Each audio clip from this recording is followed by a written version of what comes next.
बिस्मिल्लाहिर्रहमानिर्रहीम। अस्सलाम वालेकुम students, welcome to my YouTube channel physics with Arif. उम्मीद करता हूँ आप खैरियत से होंगे।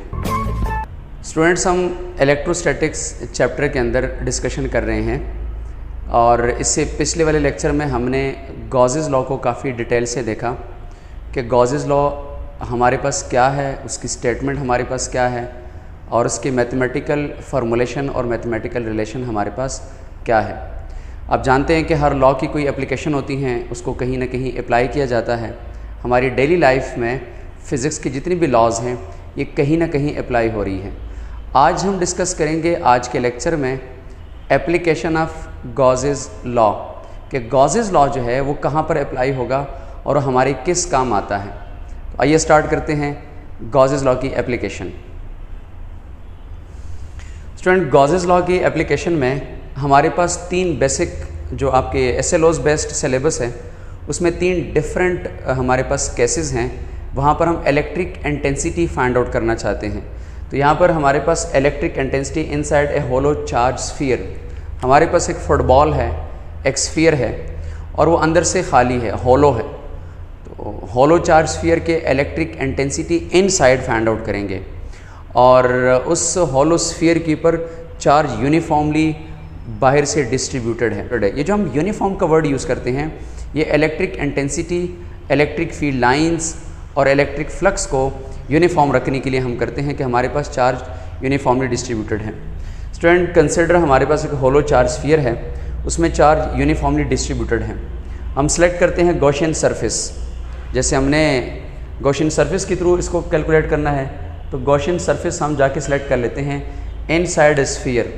गॉसियन सरफेस उस स्फीयर के इनसाइड पे होता है।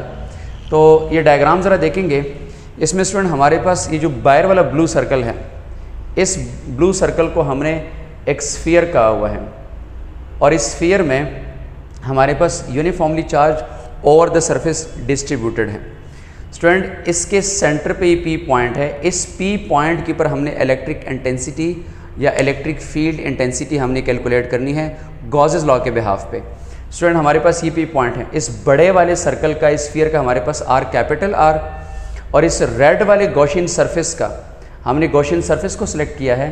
तो गॉसियन सरफेस का जो हमारे पास रेडियस बन रहा वो हमने R प्राइम लिखा हुआ है और हमने कहा है कि R prime is less than capital R। It means कि we are discussing inside the circle. हम inside the sphere, inside the circle बात कर रहे हैं। तो हमारे पास रेड जो रीजन है ये हमारे पास सारा का सारा रेड रीजन जो है ये गॉसियन सरफेस है और ये पॉइंट इसके अंदर है जिस पॉइंट के अंदर हमने इलेक्ट्रिक इंटेंसिटी कैलकुलेट करनी है। स्टूडेंट, अगर आप देखें इस गॉसियन सरफेस में कोई चार्ज इनक्लोज नहीं हुआ। गॉसियन सरफेस में चार्ज इनक्लोज कितना है? 0 है। हमने लिख लिया कि ये चार्ज इनक्लोज तो हो गया 0, कोई चार्ज इनक्लोज नहीं आया। कि फ्लक्स जो है ये डिपेंड करते हैं चार्ज इनक्लोज के ऊपर। अब इसमें कोई चार्ज इनक्लोज नहीं हुआ। Electric flux through the surface is, अब इस सरफेस पे, गॉसियन सरफेस पे जो इलेक्ट्रिक फ्लक्स आएगा वो हो जाएगा E.A। हम यूज़ कर रहे हैं इस फार्मूले को बार बार। Student, according to Gauss's law, अगर आप गॉसेस लॉ को देखें उसका फ्लक्स कितना होता है? 1/ε0 टाइम्स द टोटल चार्ज। ये हमारे पास गॉसेस लॉ होता है। अब ये आपके पास एक फ्लक्स है उस सरफेस का और एक गॉसेस लॉ का फ्लक्स है। इन दोनों को हम ज़रा कंपेयर करेंगे। कंपेयरिंग इक्वेशन 2 एंड इक्वेशन 3, दोनों फ्लक्सेस हैं, दोनों को कंपेयर कर लेते हैं। अगर आप इसको स्टूडेंट कंपेयर कर लेंगे तो E.A 1/ε0 times the total charge. अब स्टूडेंट बहुत इजी है, बहुत आसान सी बात है कि हमारे पास चार्ज इनक्लोज्ड 0 है। इस रीजन के अंदर, इस गॉसियन सरफेस के अंदर हमारे पास चार्ज इनक्लोज्ड 0 है। जब चार्ज इनक्लोज 0 है ये सारा फैक्टर 0 हो जाएगा। अब इसमें एक बात का ख्याल रखिएगा कि जो हमारे पास सरफेस एरिया है, ठीक है, जो हमारे पास स्फीयर का एरिया है वो 0 तो नहीं है। तो जब दो फिज़िकल क्वांटिटीज़ का प्रोडक्ट 0 आ रहा तो इसमें एक लाजमी 0 हो सकता है। तो अब ये आपके पास जो एरिया है वो स्फीयर का वो 0 तो नहीं है। स्फीयर एग्जिस्ट कर रहा, उसका रेडियस है तो वो एरिया 0 नहीं है। इट मीन्स कि फिर अगला फैक्टर जो वो मल्टीप्लाई होगी 0 हो रहा, तो electric intensity inside a hollow charge sphere is 0। अब इसके डेली लाइफ में बहुत सारे एप्लीकेशन है। एक एरोप्लेन के हवाले से आपके बुक में एक इन्फॉर्मेशन मौजूद है कि एक एरोप्लेन जाके मूव कर रहा था इन एयर, उसके ऊपर जो थंडरस्टॉर्म जिसको हम कहते हैं जी आसमानी बिजली, वो गिरी है। लेकिन इन साइड के ऊपर जितने पैसेंजर बैठे हुए थे उनको कुछ नहीं हुआ, क्योंकि वो आपके पास चार्ज यूनिफॉर्मली बाहर डिस्ट्रीब्यूटेड हुआ या नॉन यूनिफॉर्म बाहर डिस्ट्रीब्यूटेड हुआ। इन साइड के ऊपर इलेक्ट्रिक इंटेंसिटी ज़ीरो थी, लिहाजा जो पैसेंजर्स वहाँ पर बैठे हुए थे उनको कुछ भी नहीं हुआ था। तो अगर आप ये चाहते हैं कि किसी रीजन, ऐसी रीजन हो जहाँ पर चार्ज इनक्लोज ना हो, बाहर आप उसको जितना चार्ज डिस्ट्रीब्यूट करवा लें तो उसकी इलेक्ट्रिक इंटेंसिटी इनसाइड ज़ीरो होती है। तो आपके पास ये गॉसेस लॉ की फर्स्ट एप्लीकेशन है जिसको हमने डिस्कस कर लिया। सेकेंड एप्लीकेशन की तरफ मूव करते हैं। अब हमारे पास एक इनफाइनाइट शीट ऑफ चार्ज है, हमारे पास एक बहुत बड़ी शीट है जिसके ऊपर चार्ज यूनिफॉर्मली डिस्ट्रीब्यूटेड है। इस इनफाइनाइट शीट ऑफ चार्ज की वजह से हमारे पास इलेक्ट्रिक इंटेंसिटी क्या होगी, ये हम देखते हैं सेकेंड एप्लीकेशन में। Electric field intensity due to infinite sheet of charge, we have an infinite sheet of charge, surface charge density. Student, इसमें जो हमारे पास सरफेस चार्ज डेंसिटी है, चूँकि टोटल चार्ज की नंबर हमारे पास कंफर्म नहीं है, तो हम बात करेंगे सरफेस चार्ज डेंसिटी की बात करेंगे। सिग्मा से रिप्रेजेंट किया है, ये सिंबॉलिक रिप्रेजेंटेशन है सरफेस चार्ज डेंसिटी के लिए। We take a finite portion of the sheet to calculate electric intensity. हमने क्या करा है, हमने एक फाइनाइट पोर्शन उसका कैलकुलेट करना है। शीट इनफाइनाइट है ताकि हमारे पास electric field lines, electric flux, ये सारा यूनिफॉर्म रहे, लेकिन उसका एक फाइनाइट पोर्शन उठा के हम कैलकुलेशन कर रहे हैं, उसको हम जनरलाइज कर देंगे। स्टूडेंट, गॉसियन सरफेस को हमने सेलेक्ट करना है in the form of a cylinder. हमारे पास Gaussian surface in the form of a cylinder होगा और उसका cross sectional area A passes perpendicular to the sheet. For example, ये हमारे पास एक शीट है, ये जो इनफाइनाइट शीट है उसका ये पार्ट है, इसमें गॉसियन सरफेस को हमने करना है सेलेक्ट। तो ये हमारे पास गॉसियन सरफेस में हमने क्या किया, इस सिलेंड्रिकल रीजन को, इस सिलेंडर को हमने इस शीट में से पास किया। अगर आप बड़े गौर से देखेंगे, इस शीट के ऊपर पॉजिटिव चार्ज यूनिफॉर्मली डिस्ट्रीब्यूटेड हैं, तो इलेक्ट्रिक फील्ड लाइंस जो हमारे पास आएंगी वो इलेक्ट्रिक फील्ड लाइंस हमारे पास क्या होंगी, इसके आउटवर्ड आएंगी, इलेक्ट्रिक फील्ड लाइंस आउटवर्ड आएंगी। तो इस क्रॉस सेक्शनल एरिया के साथ इलेक्ट्रिक फील्ड लाइंस यहाँ पर भी ये पैरेलल है। और अगर इस साइड पे देखें तो electric field lines positive charge की वजह से आउटवर्ड आएंगी, तो यहाँ पर भी जब इलेक्ट्रिक फील्ड लाइंस आउटवर्ड आएंगी तो ये इलेक्ट्रिक फील्ड लाइंस जो आउटवर्ड आ रही हैं ये इस नॉर्मल एरिया के साथ क्या है, ये भी यहाँ पर भी पैरेलल है। अब जब इस साइड के ऊपर भी ई डॉट ए पैरेलल है और यहाँ पर भी ई डॉट ए पैरेलल है, तो आप जानते हैं कि कॉस ज़ीरो यूज़ होता है, तो कॉस ज़ीरो 1 हो जाएगा। तो इस साइड का फ्लक्स जो राइट साइड का है और जो लेफ्ट साइड का फ्लक्स है ये हमारे पास मैक्सिमम आ जाएगा। अब स्टूडेंट, एक रीजन और भी है कि जहाँ पर हमने इलेक्ट्रिक फ्लक्स और इलेक्ट्रिक फील्ड लाइंस को देखना है। वो स्टूडेंट हमारे पास जहाँ पर ये रॉड, ये गॉसियन सरफेस इस पेपर को टच कर रहा, इस शीट को टच कर रहा, हम क्या करेंगे, हमारे पास फॉर एग्जांपल ये इसका नॉर्मल बन रहा है, ये जो हमारे पास गॉसियन सरफेस है ये इसका नॉर्मल बन रहा, ये इसका नॉर्मल है, ये जो सिलेंडर है उसका ये नॉर्मल है। अब स्टूडेंट, इलेक्ट्रिक फील्ड लाइंस या तो राइट साइड के ऊपर आ रही हैं या फिर लेफ्ट साइड के ऊपर आ रही हैं, लेकिन नॉर्मल के साथ यहाँ पर क्या हो रहा है, परपेंडिकुलर 90 का एंगल आ रहा, तो ये नॉर्मल यूनिट वेक्टर एरिया और इलेक्ट्रिक फील्ड लाइंस ये परपेंडिकुलर हैं। तो इस थर्ड पॉइंट के ऊपर हमारे पास इलेक्ट्रिक इंटेंसिटी क्या हो जाएगी, 0 हो जाएगी। तो 3 रीजन हमारे पास इसके कैलकुलेशन के आ जाएंगे। ये डायग्राम आप देख रहे हैं स्टूडेंट, ये हमारे आपके पास एक फाइनाइट शीट है और उसमें इलेक्ट्रिक फील्ड कैलकुलेट करना है, इलेक्ट्रिक फील्ड इंटेंसिटी कैलकुलेट करनी है।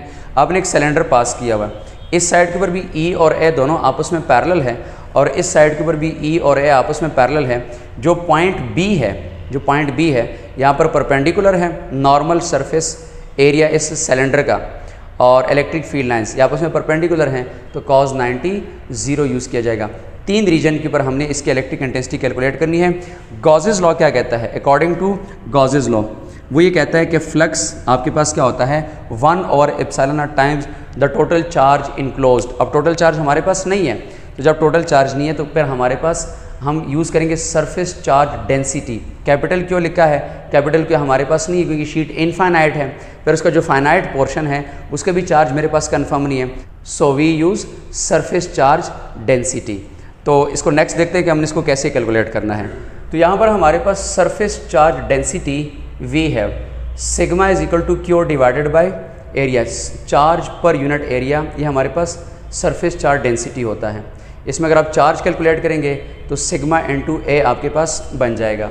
ये जो वैल्यू है इसको हमने इक्वेशन 1 में पुट करना है। तो एक इक्वेशन 1 में हमारे पास क्या है, टोटल चार्ज इनक्लोज्ड, उसकी जगह पे हमारे पास क्या आ जाएगा, surface charge density sigma n2a आ जाएगा, हमारे पास इक्वेशन 2 बन जाएगा। ये गॉसेस लॉ के बिहाफ पे हमने इसको यहाँ तक कैलकुलेट कर लिया। अब स्टूडेंट जो रीजन हमने सेलेक्ट किया है, जिस रीजन की हम बात कर रहे हैं, जो हमारे पास 3 डिफरेंट उसके पोर्शन बन रहे थे, उसमें हमारे पास फ्लक्स कितना और कैसे आएगा। स्टूडेंट जो रीजन ए था, जहाँ पर आपके पास इलेक्ट्रिक फील्ड लाइंस और इलेक्ट्रिक इंटेंसिटी आपस में पैरेलल आ रहा था, तो उसमें आपके पास ई डॉट ए कॉज 0 आपके पास आ जाएगा, ई जो राइट साइड पे फ्लक्स बाहर आ रहा था। इसी तरीके से स्टूडेंट आपके पास रीजन बी जो था, जहाँ पर आपके पास गॉसियन सरफेस और उसका नॉर्मल यूनिट वेक्टर एरिया ये बन रहा था। अब इलेक्ट्रिक फील्ड लाइंस राइट की पर आ रही हैं या लेफ्ट की पर आ रही हैं, लेकिन यहाँ पर normal unit vector area perpendicular आ रहा इस फील्ड लाइंस के साथ। तो जब ये परपेंडिकुलर आएगा तो हम 90 पुट करेंगे, cos 90 क्या हो जाएगा, 0 हो जाएगा। एक फ्लक्स हमारे पास 0 हो गया है। इसी तरीके से फ्लक्स हमारे पास ई डॉट ए जो लेफ़्ट साइड के ऊपर रीजन आ रहा था, वहाँ पर भी इलेक्ट्रिक फील्ड लाइंस बाहर है और सिलेंडर का क्रॉस सेक्शनल एरिया भी आउटवर्ड है, तो हमारे पास आ जाएगा ई ए। तो स्टूडेंट टोटल फ्लक्स को क्या करेंगे, सम करेंगे, फ्लक्स 1, फ्लक्स 2, फ्लक्स 3 या A B C values put करने के बाद ई ए प्लस 0 प्लस ई ए हमारे पास आ जाएगा 2EA। सो स्टूडेंट हमारे पास ये गॉसेस लॉ का फ्लक्स है और ये इस रीजन का फ्लक्स आ गया। अब इसको हमने कंपेयर करना है। कंपैरिजन करने के बाद हमारे पास आता है 2EA is equal to 1/ε times sigma into A. अब इसमें स्टूडेंट अगर आप देखेंगे, इसमें जो आपके पास सरफेस एरिया है ये ए, इस सरफेस एरिया ए को कैंसिल कर रहा है, तो रिमेनिंग आपके पास इलेक्ट्रिक इंटेंसिटी बच जाता है, जिसको आप कहते हैं सिग्मा डिवाइडेड बाई 2ε0। ठीक है स्टूडेंट, इसमें ये आपके पास मैग्नीट्यूड में लिखा हुआ है। अगर आप इसको वेक्टर्स के फॉर्मेट में लिखना चाहते हैं तो आप यहाँ एक एरो हेड लगाएंगे और एरो हेड के साथ आप वहाँ पर आर यूनिट वेक्टर लगा देंगे। So this is the electric intensity due to infinite sheet of charge. अगर हमारे पास एक इनफाइनाइट शीट ऑफ चार्ज है, उसकी इलेक्ट्रिक इंटेंसिटी हमारे पास क्या होगी, surface charge density divided by 2ε0। Third application इसकी है स्टूडेंट, गॉसेस लॉ की third application, electric intensity between 2 oppositely charge parallel plates. हमारे पास 2 ऑपोजिटली चार्ज पैरेलल प्लेट्स हैं, एक प्लेट पॉजिटिव है और एक प्लेट नेगेटिव है। स्टूडेंट आप बहुत अच्छे तरीके से जानते हैं कि electric field lines positive plate से निकलती हैं और नेगेटिव प्लेट में आती हैं। जब इलेक्ट्रिक फील्ड लाइंस पॉजिटिव से निकलेंगी और नेगेटिव में आएंगी, जैसे एक इलेक्ट्रिक फील्ड लाइंस एक पॉजिटिव चार्ज का आउटवर्ड होता है और नेगेटिव चार्ज का इनवर्ड होता है, तो पॉजिटिव से नेगेटिव की तरफ इलेक्ट्रिक फील्ड लाइंस हमारे पास आ रही होती हैं। तो अब हम इस 2 ऑपोजिटली चार्ज पैरेलल प्लेट के बिहाफ पे इलेक्ट्रिक फील्ड इंटेंसिटी को देखते हैं कि वो हमारे पास क्या होती है। Student 2 oppositely charge parallel plates separated by vacuum, हमारे पास 2 पैरेलल प्लेट्स हैं और एक हमारे पास प्लेट उसका पॉजिटिव है, एक हमारे पास नेगेटिव है। इसके दरमियान में क्या है, वैक्यूम है, यानी हमने कोई मीडियम बीच में नहीं लगाया, सिर्फ इलेक्ट्रिक फील्ड लाइंस को हमने आने दिया है पॉजिटिव से नेगेटिव की तरफ। Charge is uniformly distributed and is present at the in side of the plate. Charge हमने यूनिफॉर्मली डिस्ट्रीब्यूट किया है और इन साइड द प्लेट है, यानी पॉजिटिव की भी इन साइड पे है और नेगेटिव की भी इन साइड के ऊपर हमारे पास यूनिफॉर्मली चार्ज डिस्ट्रीब्यूटेड है। Gaussian surface is in the form of a hollow rectangular box. हमने गॉसियन सरफेस को एक रेक्टेंगुलर बॉक्स के सूरत में हमने इसमें कंसिडर किया है। जैसे डायग्राम में आपको नज़र आ रहा कि आपके पास 2 पैरेलल प्लेट्स हैं, इन 2 पैरेलल प्लेट्स में आपने जो गॉसियन सरफेस को सिलेक्ट किया है वो एक रेक्टेंगुलर बॉक्स की तरह है। ये रेक्टेंगुलर बॉक्स आपके पास इन दोनों प्लेट्स के दरमियान में है। तो इसमें अगर आप हम देखेंगे कि टोटल चार्ज हमारे पास कितना होता है, तो once again surface charge density के बिहाफ पे देखना है, तो सरफेस चार्ज डेंसिटी में क्यू ए आपके पास आ जाएगा। चार्ज देखना है तो सिग्मा इंटू ए बन जाएगा आपके पास, सिग्मा इंटू ए आपके पास आ जाएगा total charge between these 2 plates, या फिर टोटल चार्ज आपके पास उस गॉसियन सरफेस का जो वहाँ पर इनक्लोज हो चुका है, उसको कैलकुलेट करने के बाद आप उसको जनरलाइज कर देते हैं। अब इसमें हम फर्दर कैलकुलेशन कैसे करेंगे, नेक्स्ट देखते हैं जी। तो हमारे पास जो सरफेस चार्ज डेंसिटी है वो सिग्मा ए की इक्वल आ जाता है। अगर हम यही वाली वैल्यूज़ गॉसेस लॉ में पुट करते हैं तो गॉसेस लॉ में क्या है, टोटल चार्ज इनक्लोज्ड। अब उस गॉसियन सरफेस के अंदर जो टोटल चार्ज इनक्लोज्ड आया है वो सिग्मा ए आया है, तो हमारे पास गॉसेस लॉ का फ्लक्स बनेगा 1/ε times surface charge density into area. This is called equation 1।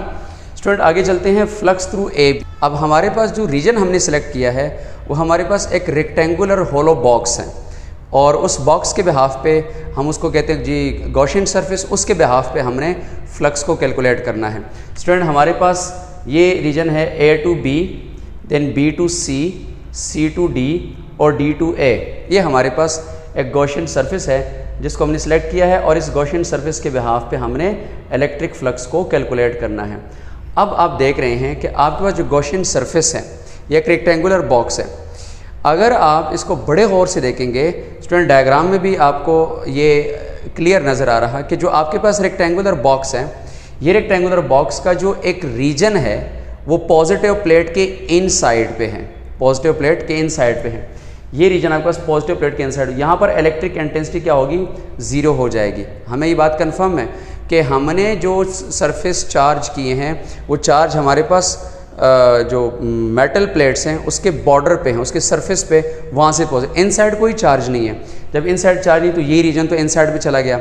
बाकी आप देख रहे हैं स्टूडेंट आपके पास electric field lines from A to B, ये जो हमारे पास रीजन है A to B, इस रीजन में स्टूडेंट आपके पास इलेक्ट्रिक फील्ड लाइंस डाउनवर्ड आ रही हैं और आप इसको देख रहे हैं with respect to normal unit area. तो इस सरफेस का ये जो A to B रीजन है इसका नॉर्मल डाउनवर्ड बनेगा। जब डाउनवर्ड बनेगा तो स्टूडेंट आपके पास ये हो जाएगा इस फॉर्मेट में, ये दोनों पैरेलल हो जाएंगे। cos 0 आपके पास क्या हो जाएगा 1, तो E डॉट A। तो फर्स्ट रीजन का फ्लक्स आपके पास आ गया E डॉट A। अब स्टूडेंट हम जाते हैं B to C, ये जो आपके पास ये वाली साइड है, इस वाली साइड के ऊपर जब आप जाते हैं स्टूडेंट आप देख रहे हैं कि आपके पास इसका नॉर्मल ये बन रहा और इलेक्ट्रिक फील्ड लाइंस क्या है वो डाउनवर्ड है। तो आपस में कितना एंगल बन रहा, 90 का एंगल बन रहा। यानी आपके पास ये नॉर्मल बना हुआ है, ये इस साइड इस रीजन का नॉर्मल ये है B to C, ये नॉर्मल है और इलेक्ट्रिक फील्ड लाइंस आपके पास कहाँ आ रही है, डाउनवर्ड आ रही है। तो आप देख रहे हैं कि आपके पास इलेक्ट्रिक फील्ड लाइंस और जो फ्लक्स है वो आपके पास 90 का एंगल बना रहे हैं। ये 90 का एंगल बन गया। अब cos 90 पुट करेंगे, cos 90 का हो जाएगा 0 हो जाएगा। तो B to C जो पार्ट था हमारे पास जो अपवर्ड जा रहा था B to C, इसका फ्लक्स क्या हो जाएगा 0। अब इस वाले पार्ट पर आ जाते हैं C to D। अब स्टूडेंट बहुत क्लियर आपको मैंने बताया कि C to D जो है ये इन साइड द रीजन है, इन साइड द प्लेट है। तो इन साइड तो हमारे पास कोई चार्ज इनक्लोज नहीं है, तो वहाँ पर E 0 हो जाएगा। C to D में जो E है वो 0 हो जाएगा, इलेक्ट्रिक इंटेंसिटी 0 हो जाएगी, हमारे पास फ्लक्स क्या हो जाएगा 0 हो जाएगा। अब आते हैं राइट साइड के ऊपर। इस राइट साइड में आप देखें आपके पास ये रीजन है और इसका नॉर्मल यूनिट वेक्टर एरिया कितना बनेगा, ये बनेगा। अब फ्लक्स लाइन जा रहे हैं डाउनवर्ड आ रहे हैं और वेक्टर एरिया ये बना हुआ है। तो यहाँ पर आपके पास दोबारा वंस अगेन क्या बनेगा, cos 90 0 हो जाएगा। तो अब ये 4 फ्लक्स आपने कैलकुलेट किया, A to B, B to C, C to D, D to A। ये 4 फ्लक्सेस आपने इस गॉसियन सरफेस के बिहाफ पे कैलकुलेट कर ली हैं। स्टूडेंट टोटल फ्लक्स हमारे पास कितना बनेगा, A to B flux, B to C plus C to D plus D to A। Values put कर लेंगे, E A 0 + 0 + 0, हमारे पास फ्लक्स टोटल कितना बन जाएगा, E A फ्लक्स हमारे पास बन जाएगा। This called equation 6। इस इक्वेशन को आपने कंपेयर करना है इस गॉसियन का जो फ्लक्स था इसके साथ कंपेयर करना है। तो आप लिखेंगे E A = 1/ε times sigma × A। Student sigma ये एरिया के साथ कैंसिल हो जाएगा, सिग्मा/ε टाइम्स आपका total electric intensity due to opposite parallel plates आपके पास ये बन जाएगा। वेक्टर के फॉर्मेट में लिखना है तो साथ एक यूनिट वेक्टर लगा लेंगे। अब हम देखते हैं कि जो फ्लक्स हमने कैलकुलेट किए हैं इनफाइनाइट शीट ऑफ चार्ज की वजह से और अपोजिट पैरेलल प्लेट्स की वजह से इसमें क्या कंपैरिजन हो सकता है, कौन फ्लक्स ज़्यादा है कौन फ्लक्स कम है।